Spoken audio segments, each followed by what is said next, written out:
Episode 10, My Conversation with Dr. Ena Shelley.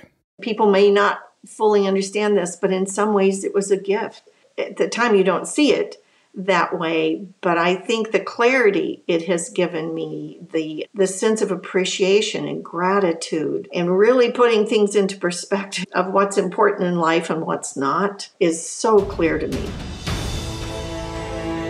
I'm Paul Estridge, and this is Survive in Advance, a show from the People Forward Network. Let's learn to face life's greatest challenges and move forward together. Whenever we face challenging circumstances, there's often a period of time when we can prepare for what's ahead. It might be a few hours, days, or even weeks. For Ena Shelley, the biggest storm came without warning, and it very nearly ended her life. In our conversation, you'll learn the importance of asking for help, surrendering to the situation, and finding a purpose bigger than yourself. I think the most difficult time in my life was January 9th, when all of my health issues started, and I had to realize I wasn't in control, that there was something bigger than me that was happening, and I had to relinquish the need to be in control of everything. Relinquish. That's very interesting because one of the principles that I talk about in Survive in Advance is surrender. I had to surrender, yes. Yeah, it seems to a lot of people that, why would I surrender? I want to get through this, but we can both keep our hope and our will to get through it, but we have to surrender that we're in big trouble here. Is that what you found? It was, Paul, and surrender is such a great word. I love the way you described that, because I did have to say to myself, okay, I have been in a helping profession my whole life. Here are other helping professionals. You have got to surrender and let them help you. And that was a challenge. But when I realized I wasn't in control and I needed to surrender and say, okay, I have got to let go and do what they say to do and put my trust and faith in other people and remember that I am praying that God won't leave me here. And he didn't. And that's surrender. What led up to the circumstances you're going to tell us about?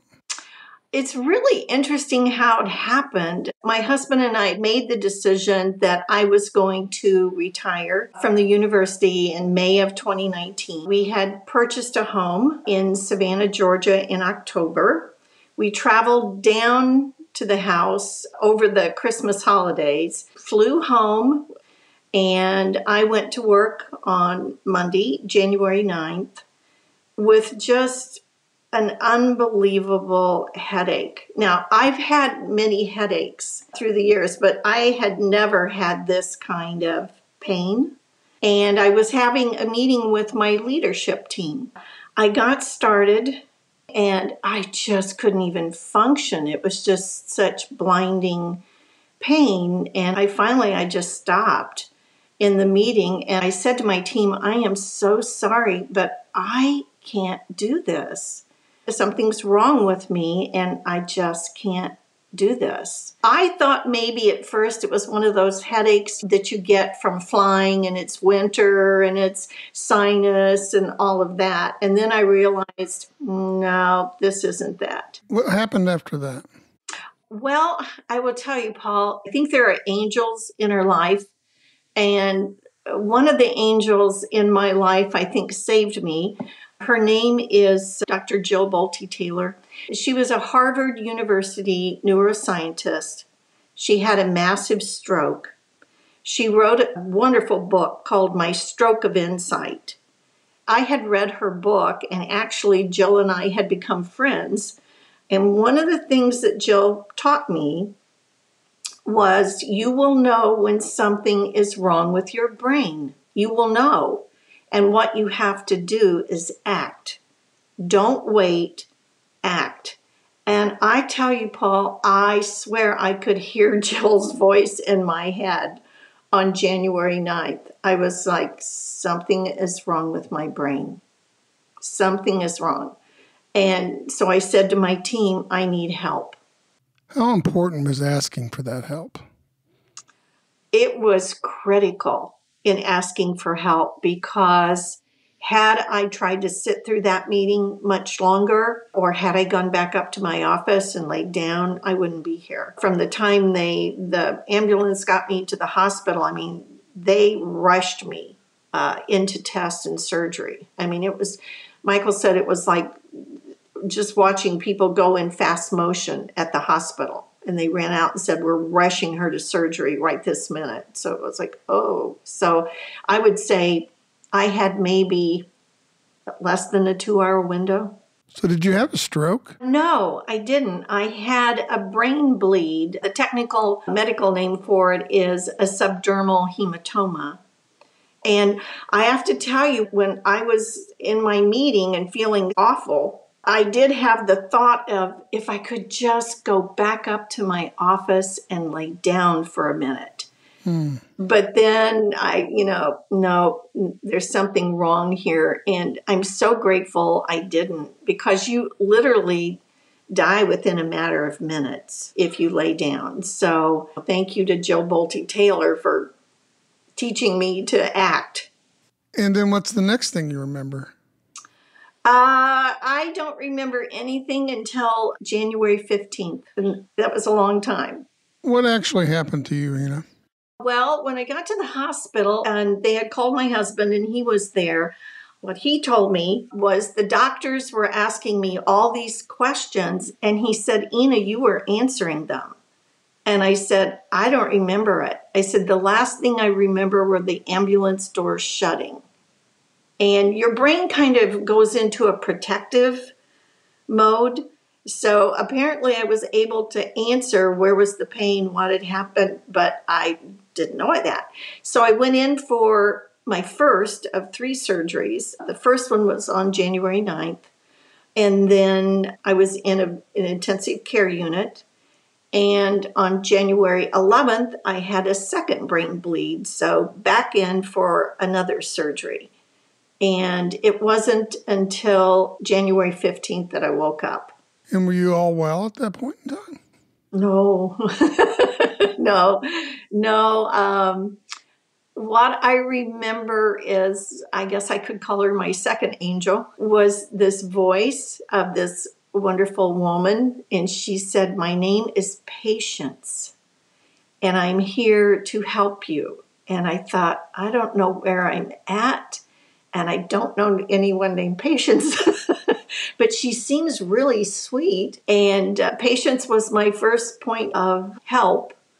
Then after you begin to heal, all of the therapies start. You have to do speech therapy and physical therapy and cognitive tests, and kind of a long road back. But all of my therapists kept saying, wow, you're going faster than most people go at this. And I was like, I thought they were just being really kind, like, oh, they're just being encouraging. But they were like, no, you're really determined. You had this subdermal hematoma, and you've gone through your first surgery. And then what did you experience next? Well, through the therapies with all the therapists, they were fantastic. I mean, again, I just kept meeting these incredible, not only healthcare providers and professionals, they were teachers. And I could really relate to that. I mean, what they were trying to do, I found myself sometimes analyzing their teaching technique. Like, oh, that was really good the way they phrased that question. So I knew some of that was coming back online in my brain. And when they said I was determined, I have to tell you, Paul, I had a goal in mind. I had told the therapist, I have to be well enough to travel to Louisville on February 22nd, because my college is receiving an award and my colleagues worked so hard for that award, and I want to be there for them. And so they didn't say, oh, Ena, that's impossible. You're not going to be well enough, anything. They said, okay, let's get to work. And I worked really, really hard. I made great progress. I was happy to say I was flying through what they were putting me through. And so I felt really great about that. I made it to Louisville, but I have to tell you, Paul, while I was there, I started not feeling well again. The same kind of not feeling well? No, it felt different. It wasn't the same pain, but I was like, I don't feel right. Something just, I don't feel good. I couldn't eat. Nothing sounded good. My sense of taste was completely off. So after the conference, we traveled back home. And about 3 days later, I was at home. I thought I was having a stroke. I couldn't talk. I could barely catch my breath. I couldn't swallow. Michael had to call 911, and I thought, oh no, not this again, not this again. Well, what it was an infection from the first 2 surgeries. So they had to go back in a 3rd time. And I thought, oh no, not this again. But I was very fortunate. My healing after that was much quicker. I mean, I say that in that for a month, I had this regimen of injections of antibiotics and all of this. So I think Michael and I kept track. It was something like 300 and some injections by the time I was done. Wow. Yeah. He became very good at giving me injections, and then a nurse would come once a week to check on everything. That went on for 3 solid weeks. So through that entire experience, when was your lowest point? I think the day the infection in the ambulance came, because I remember just starting to cry. I thought, oh no, I've come this far and now we're going to do this. I think that was my lowest, because I was scared. I was really scared. I thought 3 times, this isn't good. So you thought after 3, this was going to be maybe the end of your lovely life. Yes, yes. And when you face that, at least when I faced that, Paul, all I could think about was my family. I kept thinking, oh no, I don't want this to happen. What about my family? That's terrifying when you face that. So throughout the whole thing, what do you think you utilized in order to push through all of this? Well, I was surrounded by a lot of love from my family. I had a lot of love and support, and I was determined. I was like, I can do this. I can do this. I will do everything that every doctor, nurse, whoever tells me what to do, I will do it, because I want to live. I want to keep going. So I decided, okay, I've been dealt this hand. How am I going to play it? I'm going to play it to the best of my ability. I'm going to play it with grace and determination and humor. So you say you were dealt that hand. Where did you get that mindset? I think, Paul, that has come over the years of being in different leadership roles. I always said this to my colleagues as being the dean of the college. A dean is dealt certain cards, the budget card, the hiring card, all kinds of things. So given what I am given, I have to play them to the best of my ability. And I think being a leader, that's often the case. You're given a set of circumstances, and you have to try to do the best you can and play that to the best of your ability, keeping what is best for everyone and how do I do the best job I can do.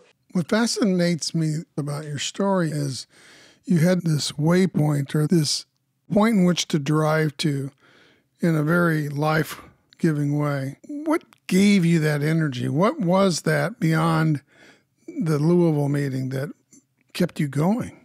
The word that first comes to mind is love of my family, love of my College of Ed Butler family, wanting to be there for them and be with them.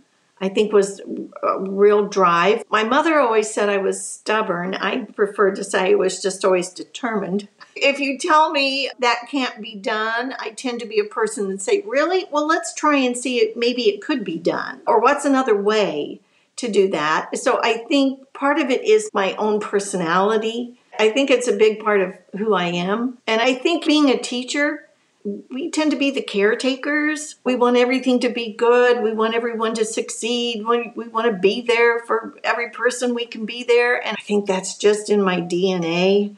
And I do think I just kept saying, okay, God's not done with me. I'm determined. Let's get busy. Come on, you got things to do. Don't know what they all are, but you got things to do. So let's get going.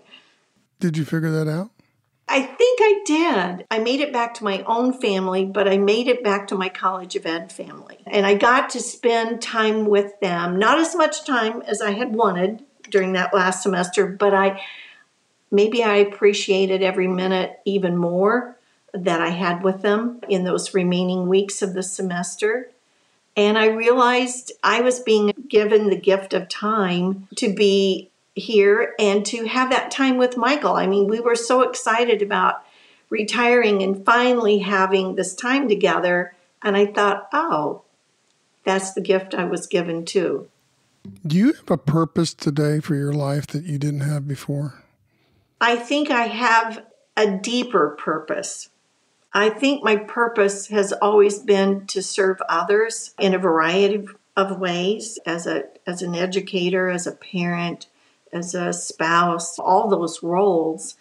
But I feel even deeper today, my purpose is to help those who most need the help. And so even though I'm retired, I'm spending a great deal of my time helping at the Ronald McDonald House. We couldn't go in for COVID, but I'm part of a garden club, so we take care of all of the grounds and making it beautiful and a restful, peaceful place for parents who are going through some of the toughest times imaginable. I'm also a part of a group that's primary purpose is raising funds to help an orphanage that's here in Savannah. My purpose is still focused on children and children who need the most support. That's where I can give back. Where did you get the will to survive? Oh, I think my strong belief in God. I think the love of my family and my friends, and feeling I still had a purpose, that I needed to keep going for reasons known, such as family, and reasons unknown. I think that was where I got my will. Do you think you could be living the quality of life today that you are without having gone through what you went through? No. I honestly think, and people may not fully understand this, but in some ways it was a gift. At the time you don't see it that way, but I think the clarity it has given me, the sense of appreciation and gratitude, and really putting things into perspective of what's important in life and what's not is so clear to me. It's so very clear to me, and I'm really grateful. You don't feel grateful at the time, perhaps when you're struggling through something, but if you can realize that sense of gratitude, it just fills you with hope and optimism. What does it mean to you to survive and advance? Survive is to recognize your circumstances and to say, how do I make the best of my circumstances? How do I make things good? And advance, I think, is to always challenge yourself, to do better, to be more inquisitive, to be more grateful, to be more curious. I'm more curious now than I think I've ever been in my life about so many things. I can't read enough books. I can't listen to enough podcasts because it's a thirst for knowing more and appreciating more. As we wrap up here, what would you like people to take away from your story?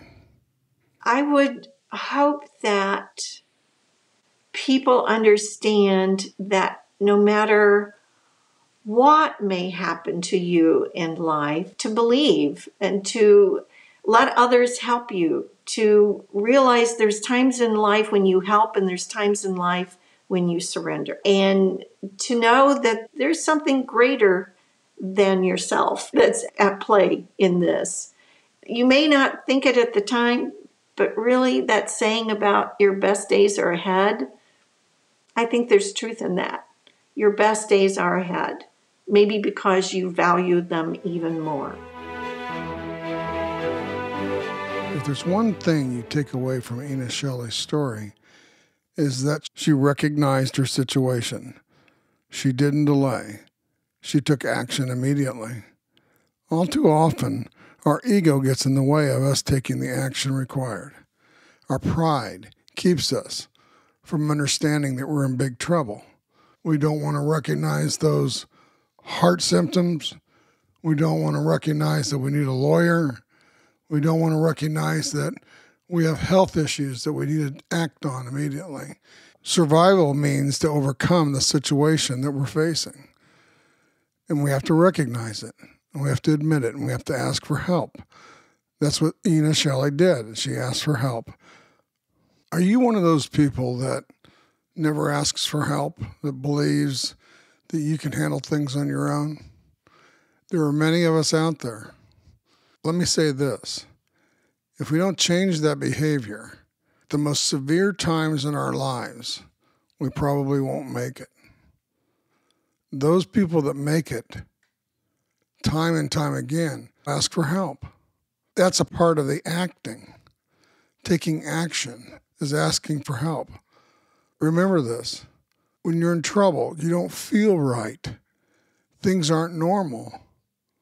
Look around. Be resourceful. Ask for help. Thanks for listening to Survive and Advance, a show from the People Forward Network. I'm Paul Estridge, reminding you to keep moving forward and always be grateful. Let's stay connected. Send me an email at surviveandadvance@estridge.net.